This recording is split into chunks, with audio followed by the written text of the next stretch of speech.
සුබ දවසක් ඔයාලට. හිරුනි අප්සරා YouTube channel එකෙන් ඔබව සාදරයෙන් පිළිගන්නවා. අද මම වීඩියෝ එකකින් අරගෙන ආවේ ලොව විශාලතම සර්පීන් 5 දෙනාගේ විස්තරයක්. ලොව විශාලතම සර්පීන්ගෙන් එක්කෙනෙක් ලෙස ග්‍රීන් ඇනකොන්ඩා දක්වන්න පුළුවන්. එතකොට මෙම ග්‍රීන් ඇනකොන්ඩා ලොව දැනට සිටින විශාලතම සර්පීන්ගෙන් එක්කෙනෙක් ලෙස සැලකෙනවා. මෙම ඇනකොන්ඩාගේ දිග අඩි 17ක් දක්වා හෝ ඊට වැඩි වශයෙන් වර්ධනය විය හැකි අතර ඔවුන්ගෙන් සැලකිය යුතු බර නිසා ලොව බරින් වැඩිම සර්පීන් ලෙස සැලකෙනවා. මෙම සර්පයින් විශාල ලෙස වර්ධනය වන අතර ගැහැණු සතුන් පිරිමි සතුන්ට වඩා විශාල වෙනවා. මොවුන්ගේ වාසස්ථාන ගත්තාම ඔවුන් දකුණු ඇමරිකාවේ උතුරු ප්‍රදේශයේ විශේෂයෙන් ඇමේසන් සහ ඔරිනෝකෝ ගංගාද්‍රෝණිවල තෙත් බිම්, වගුරු බිම් හා මන්දගාමීව ගලා යන ගංගාවල ජීවත් වෙනවා. ඔවුන් ජලජ ජීවිතයට බෙහෙවින් ප්‍රිය කරන අතර බොහෝ විට දඩයම් කිරීමේදී ජලය යට සැඟවී සිටිනවා. මොවුන්ගේ ආහාර ගත් විට මාංශ භක්ෂකයින් වන අතර ඔවුන්ගේ ආහාර වේලට මාළු, කුරුල්ලන් හා විවිධ ක්ෂීරපායින් සහ ඇතැම් විට අනෙකුත් සර්පීන් ආහාරයට ගන්නවා. එසේම ඔවුන් විෂ සහිත නොවන අතර ඔවුන් ගොදුර අල්ලා ගන්නේ තදින් ඔතා මිරිකා හුස්ම හිර කිරීමෙනි. ඉන්පසු ඔවුන් මුළුමනින්ම ගොදුර ගිල දමනවා. මිනිසුන්ට පහර දීමේ සිද්ධීන් දුර්ලභ වුවත් ඔවුන් විශාල වන බැවින් ඔවුන් විභව අනතුරක් ලෙස සැලකෙනවා. එසේම ඔවුන්ගේ ප්‍රජනනය ගත් විට ග්‍රීන් ඇනකොන්ඩාවන් අණ්ඩුජාලාබුජ සතුන් වන අතර ඔවුන් බිත්තර වෙනුවට සම්පූර්ණයෙන්ම සෑදුණු පැටවුන් බිහි කරනවා. ඊළඟට ලොව විශාලතම සර්පයෙක් විදියට රෙටිකියුලේටඩ් පිඹුරා දක්වන්න පුළුවන්. මොවුන් ලොව දිගම සර්පයා වන අතර සාමාන්‍යයෙන් මීටර් 3ත් 6ත් අතර දිගකින් යුක්ත වෙනවා. වාර්තාගත විශාලතම පිඹුරන් වන මීටර් 9 ඉක්මවනවා. මොවුන්ගේ බර ගත් විට විශාල සතුන් කිලෝග්‍රෑම් 750ක් හෝ ඊට වැඩි බරකින් යුක්ත විය හැකියි. මොවුන්ගේ වර්ණ රටාව ගත්තාම රෙටිකියුලේටඩ් යන නම සෑදී තිබෙන්නේ දැල් වැනි යන්නයි. ඔවුන්ගේ සිරුරේ සංකීර්ණ ජ්‍යාමිතික රටාවක් තියෙනවා. මෙය සාමාන්‍යයෙන් කළු දුඹුරු රන්වන් සහ ලා පැහැති ලපවලින් සමන්විත දැලක් හෝ දියමන්ති හැඩති රටාවක් දිස්වෙනවා.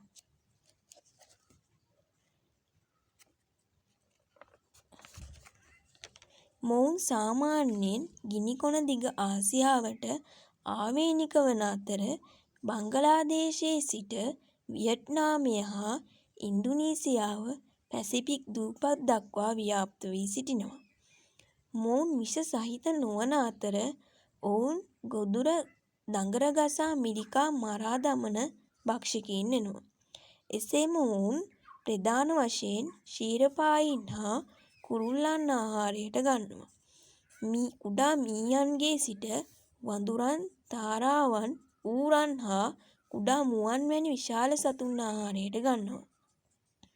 ඔවුන්ට පිහිනීමේ හැකියාවක් තිබෙන අතර බොහෝ විට මුහුදේ හෝ දුර බැහැර දූපත්වලට පවා ගොස් ජනපද පිහිටුවාගෙන තියෙනවා.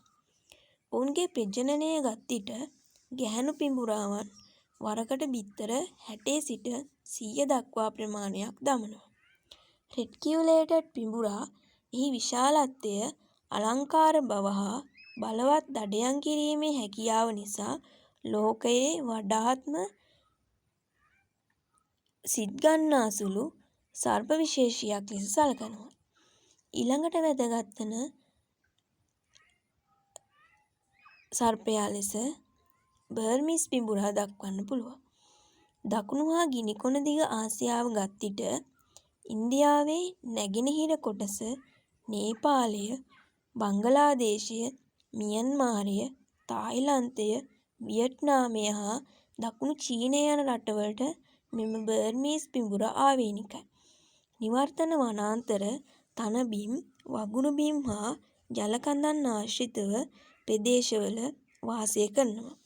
ඔවුන් විශේෂයෙන් ජලයට ප්‍රිය කරනවා.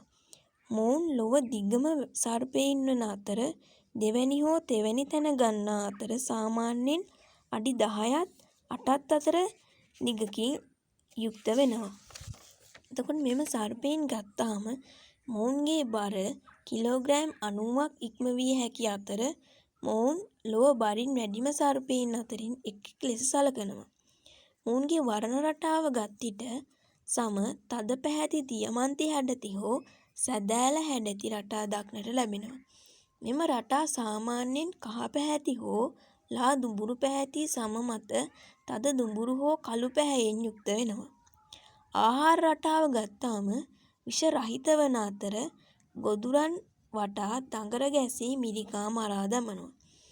ඔවුන් ප්‍රධාන වශයෙන් රාත්‍රී කාලයේදී ක්‍රියාශීලීව දඩයම් කරනවා. එසේම ඔවුන් කුඩා සතුන්ද ආහාරයට ගන්නා අතර ඉතා විශාල සතුන් වන කිඹුලන්, වල්ලූරන් වැනි සතුන් පවා ආහාරයට ගන්නා අවස්ථා තියෙනවා. මෙම තරුණ සතුන් හොඳින් ගස් නගින අතර වයසට යත් මොවුන් බිම හා ජලයට වැඩි වශයෙන් සම්බන්ධ වෙනවා. එසේම විශේෂ කාරණාවක් වන්නේ මෙම පිඹුරන් එක්සත් ජනපදයේ ෆ්ලෝරිඩාවේ එවර්ලේඩ්ස් ජාතික වනෝද්‍යානය තුළ විශාල වශයෙන් ගහණය වී ඇති අතර එය ආක්‍රමණශීලී විශේෂයක් ලෙස වර්ග කර තියෙනවා. මුලින්ම සුරතල් සතුන් ලෙස ආනයනය කර මුදා හැරීම හේතුවෙන් මෙසේ සිදු වී ඇති අතර එය එම ප්‍රදේශයේ ආවේනික වනජීවීන්ට විශාල තර්ජනයක් වෙලා තියෙනවා. මොවුන්ගේ ප්‍රජනනය ගත් විට ගැහැණු සතුන් වරකට බිත්තර 12 සිට 100 දක්වා ප්‍රමාණයක් දමනු ලබනවා. ඊළඟට වැළඳගත් වන ලොව විශාලතම සර්පයින්ගෙන් එක්කෙනෙක් ලෙස දක්වන්න පුළුවන් ඉන්දියන් පිඹුරා. මොවුන් ඉන්දියාව, පාකිස්තානය, නේපාලය හා ශ්‍රී ලංකාවේ සමහර ප්‍රදේශ ඇතුළු දකුණු ආසියාවට ආවේනික වෙනවා. මොවුන් ගංගා නිම්න වනාන්තර, ගල් සහිත කඳුකර ප්‍රදේශ හා වගුරු බිම් ආශ්‍රිත ප්‍රදේශවල වාසය කරනවා. මෙම පිඹුරන් සාමාන්‍යයෙන් කුඩා වන අතර සාමාන්‍යයෙන් අඩි 10ක් පමණ විශාල වන අතර විශාලතම සතුන් අඩි 15ක් දක්වා වැඩි වෙන්න පුළුවන්. මොවුන්ගේ බර සාමාන්‍යයෙන් රාත්තල් 150ක් පමණ වෙනවා. සිරුරේ වර්ණය ලා කහ, ලා දුඹුරු හෝ අලු පැහැයක් ගනී. ඒ මත තද දුඹුරු හෝ රතු දුඹුරු පැහැති විශාල සැදෑල හැඩති ලප තිබේ. මොවුන් විෂස රහිත වන අතර ගොඳුර වටා දඟර ගැසී මිරිකා මරා දමනවා. මොවුන් ප්‍රධාන වශයෙන් රාත්‍රී කාලයේදී දඩයම් කරනවා. මොවුන් බර්මීස් පිඹුරන්ට වඩා තරමක් මන්දගාමී හා උදාසීන සතුන් ලෙස සැලකෙනවා. ජලයට ප්‍රිය කරන අතර හොඳින් පිහිනනවා. ප්‍රජනනය ගත්තාම ගැහැණු සතුන් වරකට සාමාන්‍යයෙන් බිත්තර 8 සිට 100 දක්වා ප්‍රමාණයක් දමනු ලබනවා.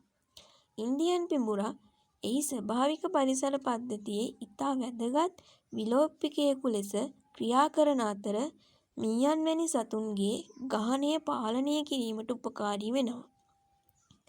ඇෆ්‍රිකන් පිඹුරා අප්‍රිකාවේ සහරා කාන්තාරයට දකුණු ප්‍රදේශයේ පුළුල්ව පරාසයක් පුරා ව්‍යාප්තව තියෙනවා.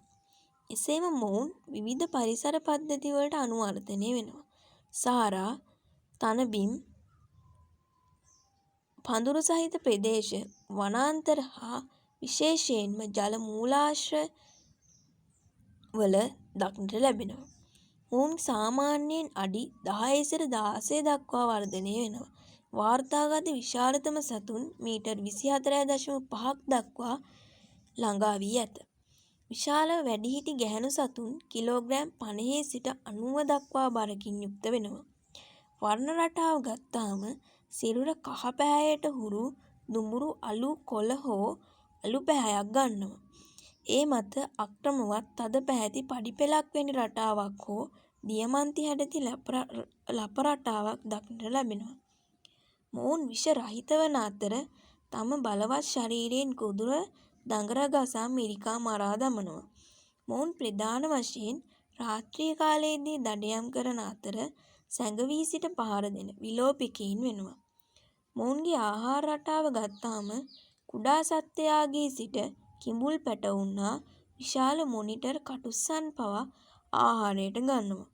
ඔවුන් ජලයට ප්‍රියතාවයක් දක්වන අතර බොහෝ විට ගංගා හා විල් අසල දක්නට ලැබෙනවා.